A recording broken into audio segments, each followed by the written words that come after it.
Yes, I'm drinking Dunkin' Donuts iced coffee this time because it's like 90 degrees out and I'm dying up here.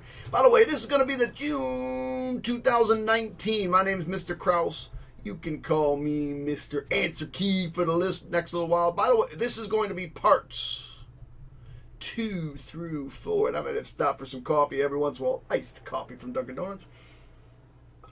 That's where my son went to school. We haven't moved yet, so all my stuff is in storage. So hopefully I'll move soon. By the way, all this stuff can be found at mrkrausemath.com. I don't have it up there now, but by the time you get to seeing this, you'll be up there. Okay, guys? So if you haven't tried these problems on your own already, then it's time for you to do so. Don't wait for me to do the problems, or don't have me do the problems. Where the heck just happened? You got to try these on your own, all right? And if you didn't, then shame on you. But you got to. Oh my goodness. Let's go up. All right, let's get moving. Let's start with this first one. Everybody loves fractions. Loves fractions. All right, so let's see what we got. All right, let's just use that distributive property. So we're going to multiply 2/3 times x. So that's negative 2/3 x. And then negative 2/3 times 12 is negative. By the way, just use your calculator for this, but if you want a fast way to multiply by a fraction, take the 12, divide by 3, that gives you 4, times negative 2 is 8, plus 2/3 x equals negative 5 over 4x plus 2. Now the cool thing is, these two go away. So now all I got to do is subtract 2, and I get negative 10 is equal to negative 5 over 4x. Now to get rid of that negative 5 over 4, I'm going to multiply both sides by the reciprocal, which is negative 4 over 5. Negative 4 over 5. Over here, everything cancels. Goes, and I end up with x equals. Now again, negative 10 divided by 5 is negative 2 times negative 4 is positive 8. Now could you have divided both sides by negative 5 over 4? Absolutely. Now, my kids, I want to crack some skulls sometimes. Sometimes don't bother to check their answers. It doesn't make any sense. Why would you not check your answers? Take your answer, 8, store it into x. Press enter. Yes, this takes a few minutes. Control division, negative 2 over 3. But wouldn't you be satisfied as heck that you know you got this right? Plus 12. Oops, gotta type it in right. Plus, escape. Plus, control division 2 over 3x. That's that side. Press that. And then type in the right side, which is negative 5 over 4x plus 2. And hopefully it's negative 8. See? Negative 8 equals negative 8. Done. Problem's over with. Woohoo! One down. Whole crap load to go. All right. I'm going to show you lots of ways to check your answers and lots of ways to do the problems. All right, so here's what we got. We've got f equals 2x squared plus 6x minus 5. And we've got g equals 3x squared plus 4. Now, what we want is c. So c is equal to g minus 3f. So we're going to write that c equals g, which is 3x squared plus 4, minus 3 times 2x squared plus 6x minus 5. Again, I'm going to show you a way that you could concretely check this answer. Because who the heck knows if you got it right? So this is 3x squared plus 4. Now we're going to distribute this minus. Be careful, it's a minus 3, so that's minus 6x squared minus 18x plus 15. Now we're going to add all this stuff up. This squared gets added with this squared. So that gives me negative 3x squared minus 18x. And then negative 4 plus 15 is plus 11. Now, I'm pretty sure I got that right. I don't think I made a mistake, but I want to be sure for 100%. So here's how we're going to do it. I know this is a little weird. We're going to take any value, 2.5487. We're going to store it into x. Any value you want. Doesn't matter.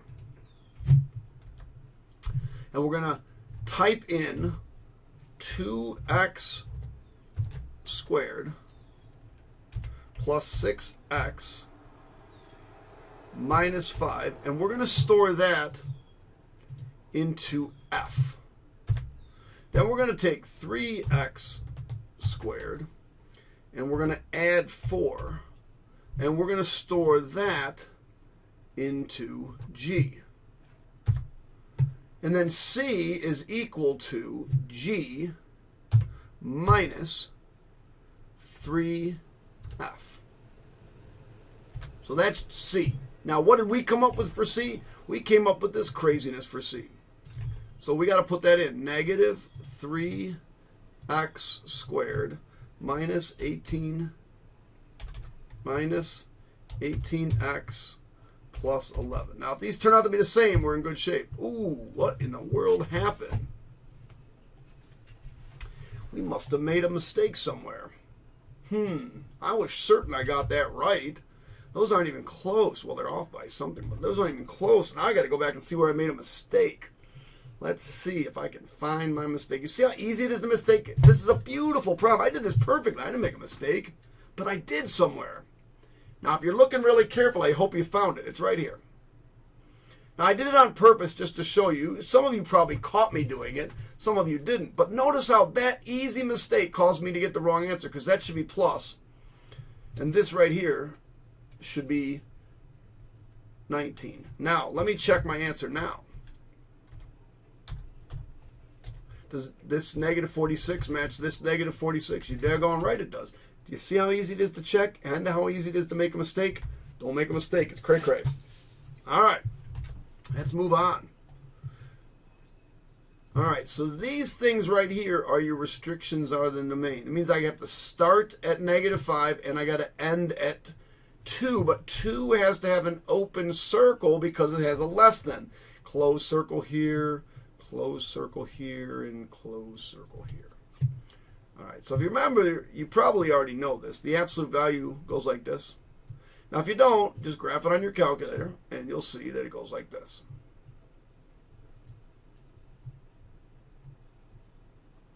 All right, but what's the first value I can use on the absolute value? Negative 5. So I got to count negative 5. 1, 2, 3, 4, 5. And I can use a closed circle here. And then the highest I can go is 2. 1, 2. Now that's the highest I can go, and I have to use a open circle. Make it obvious that it's an open circle. And then use a straight edge here. I cannot, unfortunately, use a straight edge. There you go. Now, the second part has a y-intercept of 10 and a slope of negative 2. So the y-intercept of 10 and a slope of negative 2. Down 2 over 1. Down 2 over 1. Down 2 over 1. Down 2 over 1. Down 2 over 1. Down 2 over 1. Down 2 over 1. Down 2 over 1. All right. So let's look to see what the first value is. The first value I can use here is positive 2. So I'm going to go find positive 2. Oh, that's right here. And because it has an equal time, I can use it, but I cannot use these. So I'm going to erase those. Remember, you're allowed to use a pencil. And the highest value I can use is 6. So I got to go find 6. So this is 3, 4, 5, 6. So there's the ending value, and I can't use these. Now make it obvious that you're using closed circles and open circles. And there it is, kids. Done. 2 points.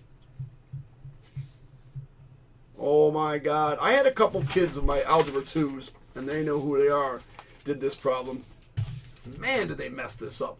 And it's quite an easy problem. 5x squared equals 180. Now, it's easy if you recognize just divide by 5, divide by 5, and I get x squared equals 36. But here comes the hard part. You need to take the square root of both sides. And you need to remember when you take the square root that you put a plus or minus. So my answers are x equals plus or minus 6. Believe it or not, that's it. Now, how can I use my calculator to check my answer? Very simply. A couple different ways. Come over here and graph it. 5x squared minus 180. Where does it hit? It hits at 1, 2, 3, 4, 5, 6, negative 6. 1, 2, 3, 4, 5, positive 6. There you go. Those are my two answers. Moving on. All right, so this is that rate of change question. I hate rate of change questions. You guys can do slope. We're going to do a rate of change from 1 to noon. Let's do that one first. So this one is 1 a.m., I'm going to label it 2, to 12 noon. Now remember, AROC, or average rate of change, is the change in y's over the change in x's. So the change in y's would be 33 minus 1, and the change in x's would be 12 minus 1. So 32 over 11 is really what that is.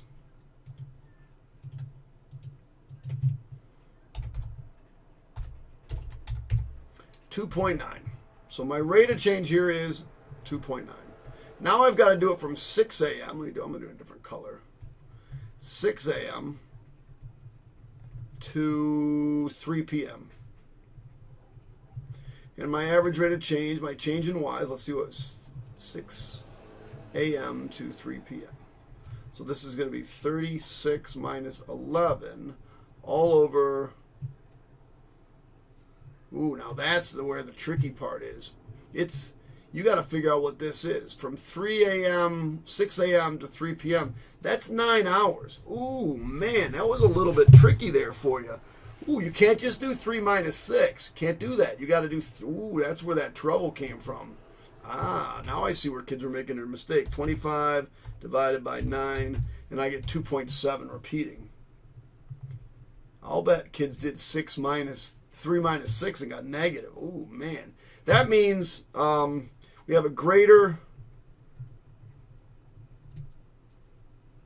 rate of snowfall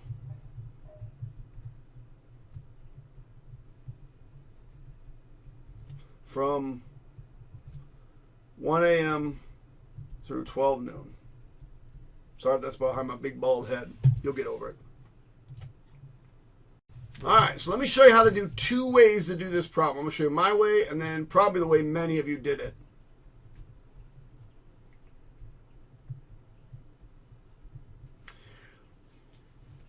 My way would just, first to get rid of this stupid 3, because I hate fractions, I'd multiply this by 3 and this by 3. So I get 3v equals. Now this 1/3 and this 3 cancel. That leaves me pi r squared h. Now it said solve for h, so all I got to do is divide by pi r squared and pi r squared.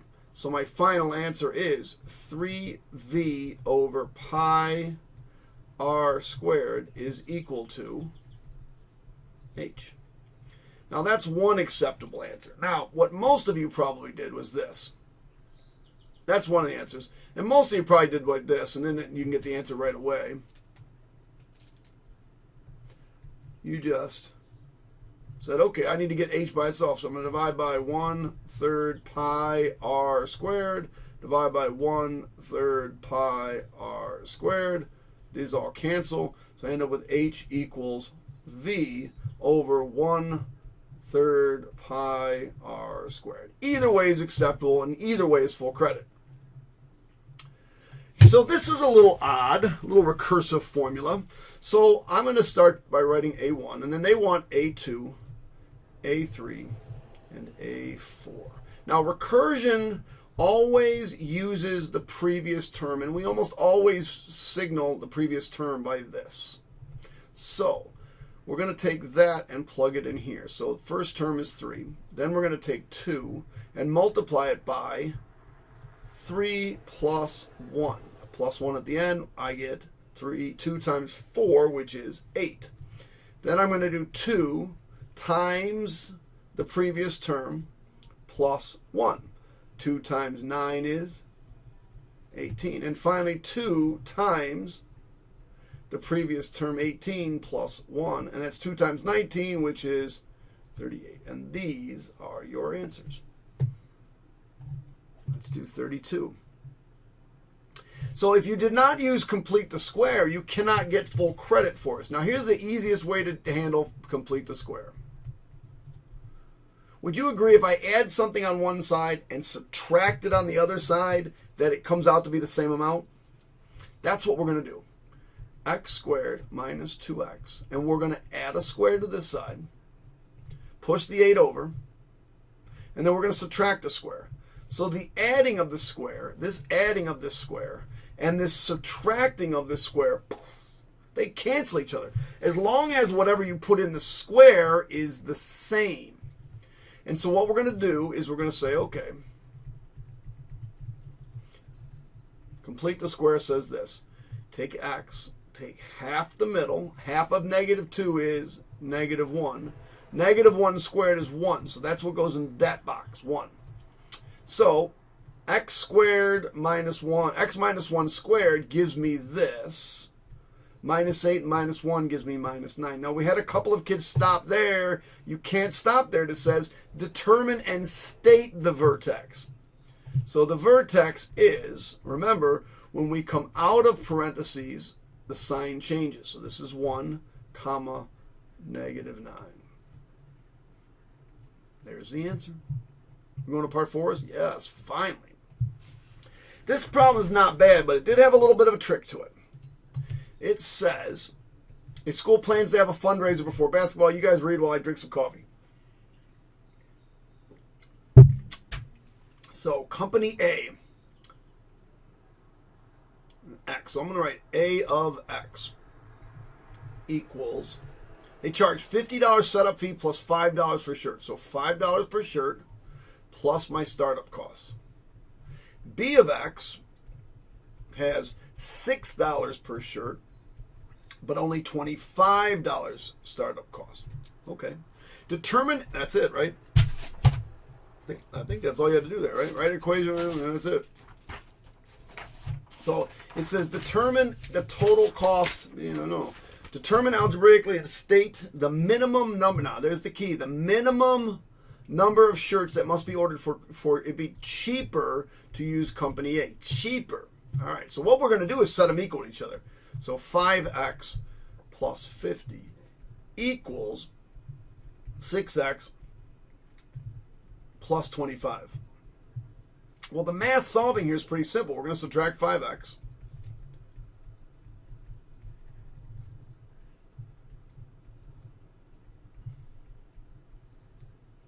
And then we're going to subtract 25. And here's the trick. If you stopped here, you would be wrong. Because at 25 shirts, they are equal. So they must order a minimum of 26 shirts. Because A is more expensive and they're equal in amount at 25 shirts, but you want to go to 26 shirts because you want it to be cheaper. All right. So it says graph these things and on the graph below. So I'm going to do the line first. So we got positive 3 is my slope. And positive 3 my y-intercept, negative 2 is my slope. So positive 3, negative 2, down 2 over 1, down 2 over 1, down 2 over 1, down 2 over 1, up 2, up 2, up 2, up 2, up 2. And I'll take my straight edge out, which I don't have. If I even hit 1 point, that's good doing this, because I'm looking at a screen, drawing with my hand that I'm not even looking at on a black thing. I'm drawing on this, by the way, which doesn't really help when trying to figure out where to draw to. It's a graphics tablet. Now, for the other one, I'm going to use my calculator. So I'm going to go graph this thing on my calculator. I'm going to say, hey, stupid machine, make me dumber. You got to make me dumber. You got to be dumber. All right, so 2x squared. So 2x squared minus 8x. And then plus 3. And I'll just go right into the table. I always find see, I can't do this, so I can do 0, 3. So let's do 0, 3. Do this in a different color, 0, 3.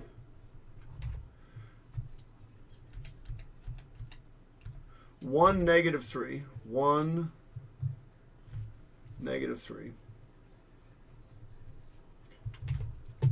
2, negative 5.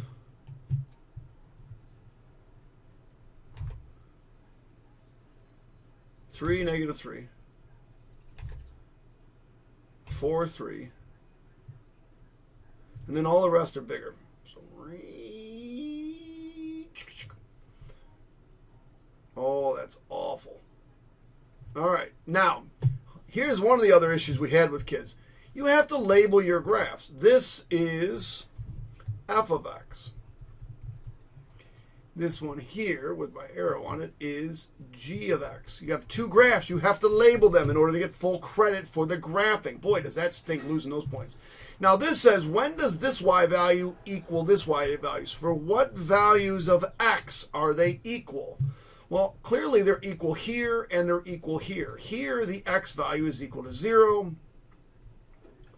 And here the x value is equal to 3. So the answer to this question is 0 and 3. Those are the two x values. Oh my goodness, we're almost done. We only got 3 more questions. 35, 36, and 37. All right. So I believe this next one's regression. So we're going to have to type these things in. So let me go back to my stupid machine and say, hey, stupid machine, I'm back. I love you, my stupid machine. I just love you. You done made me so dumb. But I just love you to death, dumb machine. 1, 0, 1. 2, 4, 4, 4, 6, 6, 7, 8. Shabam. 35, 40, 35, 40, 46, 65, 67, 70, 82, 88, 82, 95. Shabam. And we come over here. Now, again, one of the common mistakes made is not using or not typing in the numbers right. We want linear regression. We'll use mx plus b. We call this x, and we call this y. All right, so we're going to write down the equation. One of the biggest mistakes is not writing y equals. So a is 7.79220. 7.79220. B equals 34.2727. 34.2727. So rounded to the nearest hundredth, y equals 7.79x plus 34.27. Shabam. Says, what is the correlation coefficient of this line rounded to the nearest hundredth? All right, so we got to come back over here. You got to remember, the correlation coefficient is r. R squared is the variance. This is the correlation coefficient, which is 0.98157. So r equals 0.98157. So r equals 0.98. That is hugely high. Explain what this coefficient suggests in context. Now, in context means we have to use the words hours spent studying and test scores. Now this 0.98 is an extremely high positive correlation. So you need to say there appears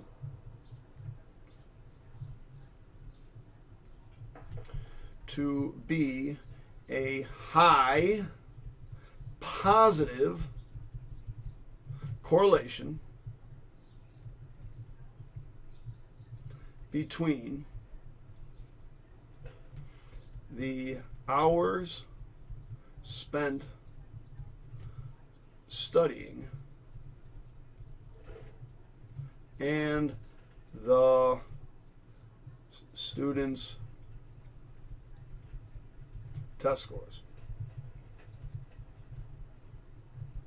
That's it. Moving on.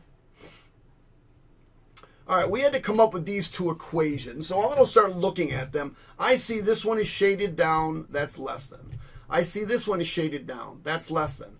I see this is a dotted line, so this is simply less than. I say this is a solid line, so this is less than or equal to. All right, so state the system of inequalities. All right, so let's do the first one that's equal, less than or equal to. Less than or equal to. Now my y-intercept is -2, and I go up 2 over 1, up 2 over 1, up 2 over 1. So that's 2x minus 2. Now, so that's this one. Y is less than or equal to 2x minus 2. Now let's do the other one. That's a dotted line, so that's y is less than, not equal to, y-intercept of 3, but now we have a negative slope, so we're going down 3 over 1, down 3 over 1, down 3 over 1. So that would be negative 3x plus 3. So those are the two equations. Now, the rest of this is just silly. State what A represents. A is just the solution of both inequalities. So region A represents the solution set of this system of equations, of this system of inequalities.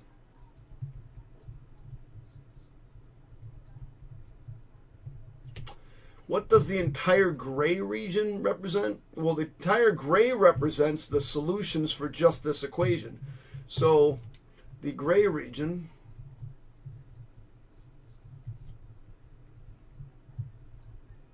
represents all of the solutions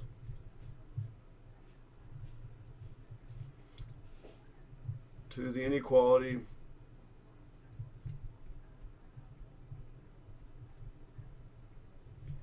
y is less than or equal to 2x minus 2. Shabam! We got one left. Woohoo! All right, cheeseburger and fries. Then we have burgers and pizza. Now we got burgers and fries. I wonder who made this test. Somebody that likes food. Must have been me. All right, so the Browns bought 4 cheeseburgers and 3 medium Diet Cokes for $16.53. So we're going to do 4 cheeseburgers plus 3 fries, and they spent $16.53.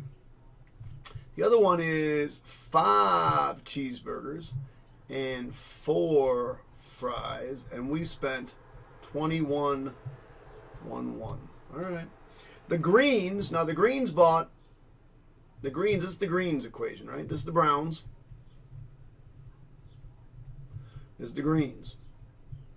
So the Greens use this equation. So they said the Greens spent $21.11. They said the cheeseburgers must cost $2.49 and each fries cost $2.89. So let's see if they're right. We're going to take 5 times $2.49. And then we're going to add in it 4 times $2.87. And we're going to ask ourselves, does this equal $21.11?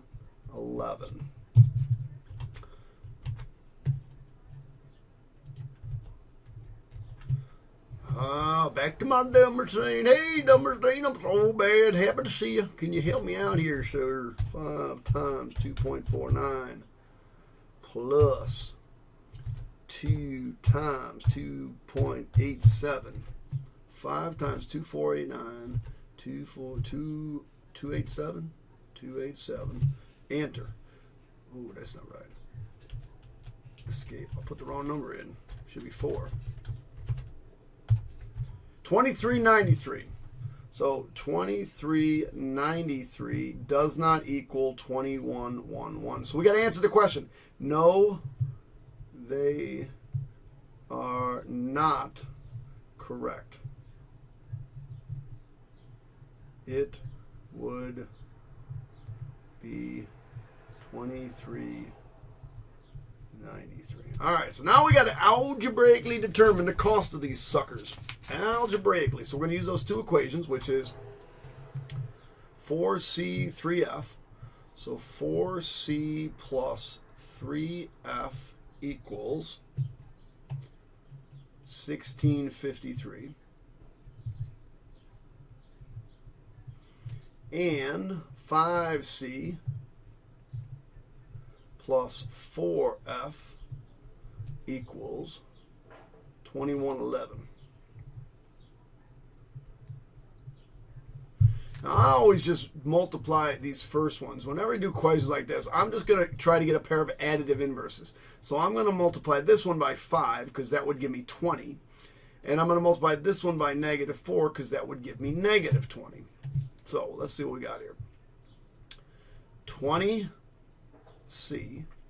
plus 15F equals, now 5 times 16, 5 times 16.53, 8265. And distribute here. I get negative 20C minus 16F equals 4 times 21.11.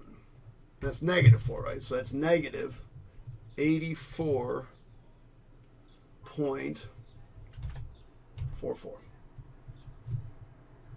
Now by doing that, these go away. This gives me negative F equals, so 82.65 minus equals negative 1.79. Negative 1.79. So F, fries, cost $1.79. All right, so now I got to figure out what hamburgers cost. So I'm going to do 4C plus 3 times $1.79. That has to equal 16.53. So 4C plus 537 equals 1653. So 16 minus 5.37 equals 1116. So 4C equals 1116 divided by 4. And I get C equals 2.79.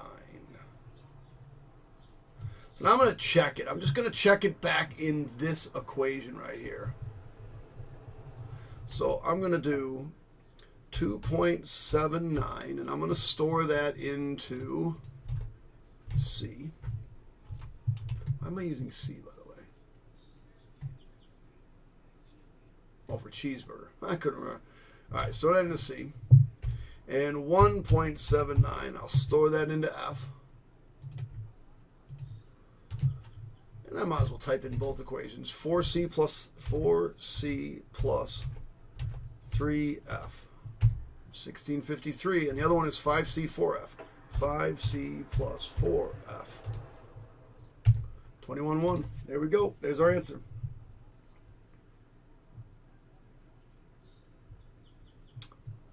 So,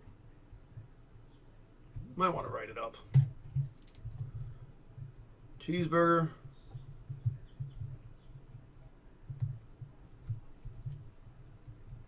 $2.79. 1 medium fry. I know you can't see the bottom of my head. 1 medium fry. $1.79. That's it, kids. Hit subscribe, hit like, keep working, keep studying. How'd you do? Let me know how you did. Okay, guys? Catch y'all on the flip side. See ya. Goodbye. Don't forget to hit the subscribe button.